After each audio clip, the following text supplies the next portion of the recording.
This is Ian, Somerset News Network. We've bought a new webcam. The other one was giving me a square screen. I wanted a widescreen.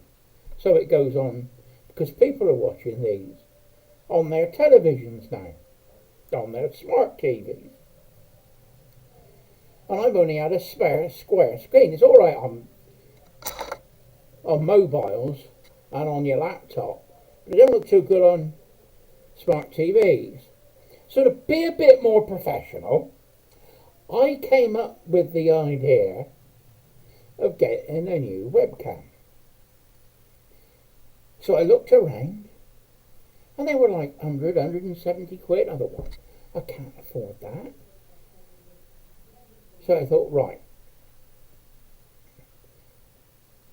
Temu, the Chinese website, Temu. I thought, let's have a look and see what they got. Yeah, they got some cheap webcams, but only the similar type than what I had, which was 17 to 20 pounds. And they had one for just under 80 quid, 79 pounds. And it had reduced to 40 quid. I thought, wow, it's worth a chance. And it comes with a remote control. And of course, the remote control, I got no batteries. Wife's out shopping, I've just phoned her and said, can you get some AAA batteries, please? So I can put me. You always have batteries around, don't you? Can I find a battery at the moment? Never mind. Pat's gone shopping and she'll get me a battery and bring a battery back. Oh. Right, first problem I've seen is that the sign is the wrong way around. So this is flipped. According to this, I can't do it manually. I can do it remotely. I can switch this screen back. But I got no batteries. I can't do it. But let's get serious for a minute. Now, let's grab me out.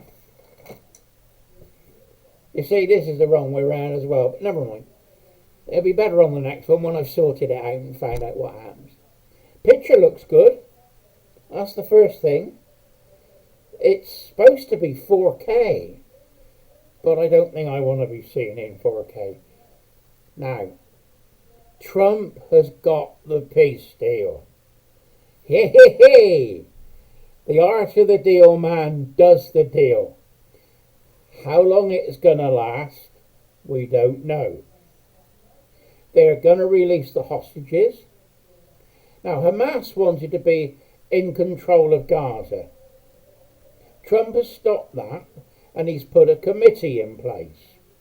He's going to chair it, and our Tony Blair is going to be on it. Now, however you think of Tony Blair, I think Trump's pulled a fast one here. I think Trump wants him close and don't want him around the outside creating havoc. So he's brought him into the fold so he can control him. That's what I think. Now, we've had all these troubles in the Middle East. Tony Blair was our Prime Minister for 3 terms.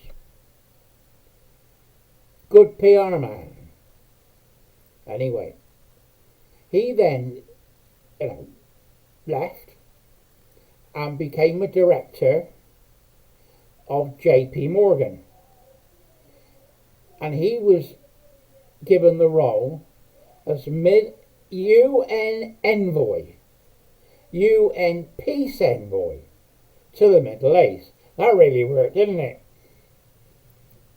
All he's doing was perpetuating the New World Order stuff, the WEF.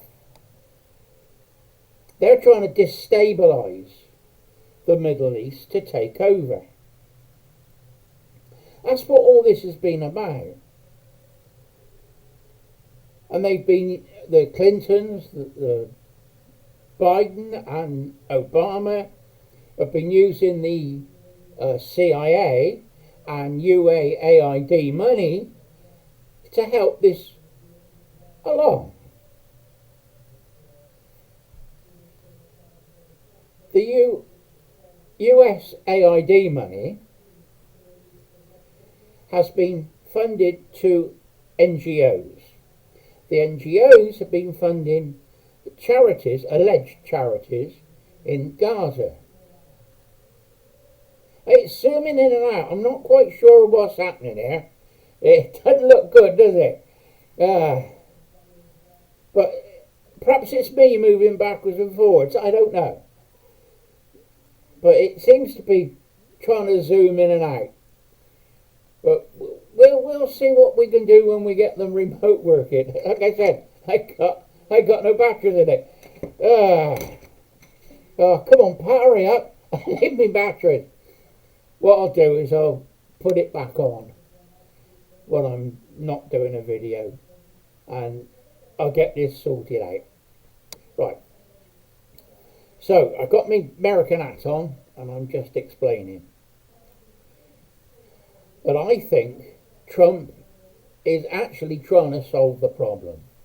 He's trying to create peace, which is more than everybody else has done. I think what would have had to have happened is we've got the neighbouring countries involved: Saudi Arabia, Libya and Turkey, and maybe Egypt. Hamas is not liked by any of them. They tried to get the other countries, the other Muslim countries around the area, to take Hamas as refugees. And as far as I understand, they all refused. Now, the USAID money was being used to build all these tunnels under Gaza, which Hamas were using. And after last year, on October the 7th, Hamas attacked Israel. It was a massacre. Hundreds of people died. People were taken hostage. And this is their political leverage then. They've got the hostages. This is like medieval warfare. You know, they used to take hostages, either to get money or influence. But you can't let terrorists win. You can't be blackmailed into submission. Israel is fighting for its own existence. Southern Lebanon, there was another terrorist group. And they've been fighting them, and it looks like they've won that battle. They're even helping the Libyan government to get back into power against the extreme Muslims. Now, it's all extreme Muslims. Not all Muslims are the same. There's different tribes. There's different factions. There's Shia and Sunni. We had that in Iraq when we went in. We had the two factions. And there's another group that's almost like Buddhism, a peaceful Muslim faith, which is another break-off. And the other two hate her. You can make it up. But this is perpetuated and supported by the CIA to create division. What we've got to do is support the Americans, support Bush.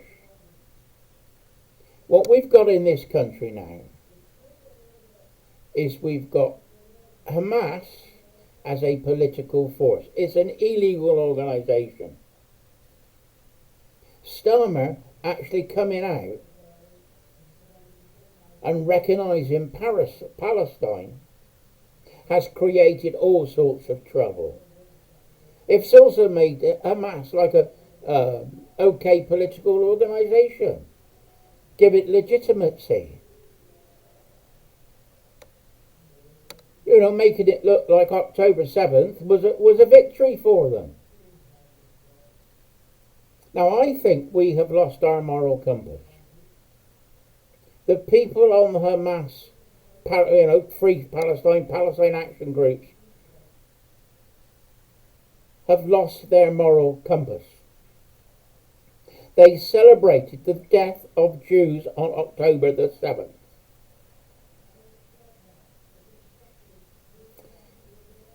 Do you see how wrong that is? Now, if you ask them, if you were in Germany in the 1920s, 1930s, would you have agreed with locking poets up? Would you have agreed with locking up prophets or writers who disagree with the Nazi Party? Because this is what happened. Look, it's what's happening today. People who disagree with the government are being locked up and getting time in jail. It's the same sort of thing as the Nazis did. Can't you see this? If you've got rights and freedoms in Britain, they are for everybody. Yes, you've got the right to disagree with me, but you've got to have a moral compass. There's got to be a structure. It's like a game of football. You've got to have a set of rules to make it fair. Free speech isn't free speech. You can say what you like. Now, I've been on this 4 years. And you've got to have a guideline. You've got to have a stop point where freedom of speech becomes hate speech or malicious communication. But what's happening is the government has moved that line and said anything that is against the government can be deemed as hate speech. Anything against Muslims can be a hate speech. And they're linking it with Sharia law. Sharia law is illegal in this country. The Bill of Rights states that no ecclesiastical courts or likewise are illegal and void. Our Constitution says that. I was involved in a vicar that was going to a church court. And I told him about the Bill of Rights and ecclesiastical. It was downgraded from a church court to an industrial tribunal. And all I did was point out the fact. The problem was that we had problems with James II. James II had the hanging judge, Judge Jeffreys, and the assizes. And they were Catholic. And the tyranny that they used against the Protestants was much like Starmer is using against people that post on Facebook. So when we have the Bill of Rights, 1688, it was actually put in there that church courts were illegal and void. Ecclesiastical courts, they call them. Ecclesiastical and likewise. So a Sharia court would be illegal in this country. It's obvious. Now, I'm not being anti-Muslim. I'm just saying the facts. Saying what is our Constitution. I think that the people who are supporting the Palestinian marches have lost their moral compass. If they wouldn't agree with locking up poets and sculptors and artists, and then Jews and gypsies and the disabled. Oh, they locked up gays as well. How about that one? Put that one in. Nazis locked up gays. Now, the Palestinian Action Group is being supported by the Socialist Workers' Party, the Communists. The Communist and Social Workers' Party support DEI, transgenderism, and LGBTQ. The Palestinians throw gay men off of the top of buildings. Work that one out. Anyway, I'm going to edit this video now, and I'm going to see how it comes out. I'm be able to flip it when I got me batteries back in me machine. But bear with me for now. And well done, Mr. Trump.